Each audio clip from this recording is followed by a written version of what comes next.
मला लोक अपेक्षा करतात की आम्हाला हजर राहायला पाहिजे आणि पोलीस तिथे पोहोचायला पाहिजे। जरी ती आमची जबाबदारी आहे आणि त्यांना पार पाडण्याच्या दृष्टिकोनातून जे काही शक्य असतील ते आम्ही करू, परंतु जनता आपण सर्व जर खाकीमध्ये पोलीस नसतील तरी आपण प्लेन क्लोथ्स मध्ये पोलीस आहे।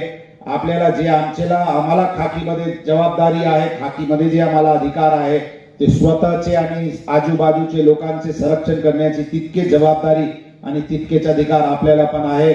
आपण आमच्या सोबत राहावी, आपण आमचे आईज आणि इयर्स म्हणून राहावी। आपल्याला जे काही अडचणी आपल्या व्यक्तिगत असतील किंवा आजूबाजूचे परिसरात दिसत असतील, आपण बिनधास्तपणे पोलिसांना अप्रोच व्हा।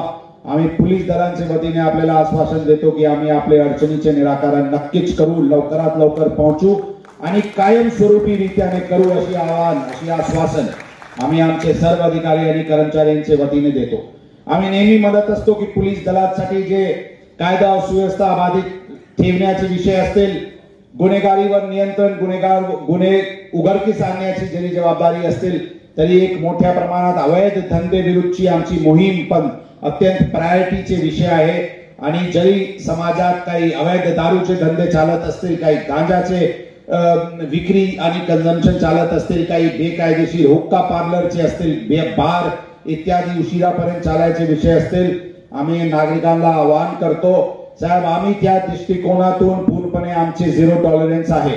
आपल्याला आपल्या आजूबाजूच्या परिसरात अशा प्रकारचे गैरकृत्य दिसत असतील, आपण कृपया करून आमच्याकडे संपर्क करा, पोलीस स्टेशनला संपर्क करा, डायल 112 ला संपर्क करा आणि जरी एक वेळा केल्यानंतर निराकरण झाला नाही परत करा। विश्वास ठेवा, 1 2 3 किती वेळा फोन केले आम्ही ते वारंवार त्यांच्यावर कारवाई करून अशा प्रकारचे अवैध गोष्टी आणि अवैध धंदेवरून जे लोकांना मस्ती आलेली आहे किंवा जे अवैध धंदेवरून जे पैसे कमवत आहे त्यांना आमची सक्त ताकीद आहे, त्यांना सूचना आहे, त्यांना क्लिअर एक सूचना आहे की जरी अशा प्रकारचे बेकायदेशीर धंदे या शहरात केले किंवा काही गँग चालून काही लोकांची दमदाटी करून काही खंडणी आणि इतर प्रकारचे काही गोष्टी करत असतील किंवा कोणी बलाचे जोरवर जमीन खाली करण्याची किंवा घर खाली करण्याची मनात ज्यांना शंका अशा प्रकारची जी इच्छा असतील, कृपया करून हे शहर सोडून निघून जायचे। कारण जर सापडले तर पोलीस अशा कारवाई करतील की त्यांना 7 पुष्ट आठवण ठेवावा लागेल।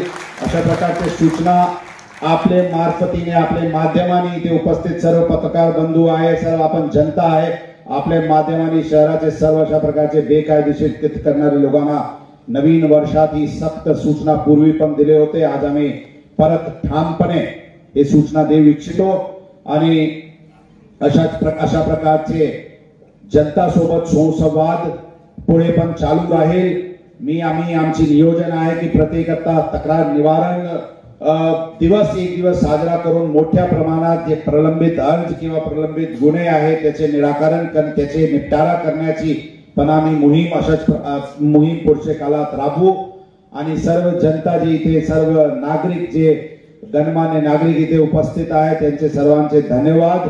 आणि जे फिर्यादी ज्यांनी पोलिसांवर विश्वास ठेवून त्यांचे मुद्देमाल परत मिळेल अशी आशाने जे ते आमच्याकडे बघत होते, आज आपले अभिनंदन की आपल्याला ते मुद्देमाल परत मिळत आहे आणि नक्कीच अशाच प्रकारचे विश्वास आपण पोलीस दलाला पुढच्या काळात पण ठेवणार याची मला पूर्ण विश्वास आहे। मी परत एकदा आपल्या सर्वांच्या वतीने आणि आमच्या वतीने श्री राजकुमार शिंदे आणि त्यांचे पूर्ण टीमचे हार्दिक धन्यवाद देतो, अभिनंदन करतो आणि अशाच प्रकारचे डायनेमिक कारवाई त्यांचे पुढच्या काळात पण चालू राहील यामध्ये मला कोणत्याही प्रकारची शंका नाही। धन्यवाद। जय हिंद, जय महाराष्ट्र।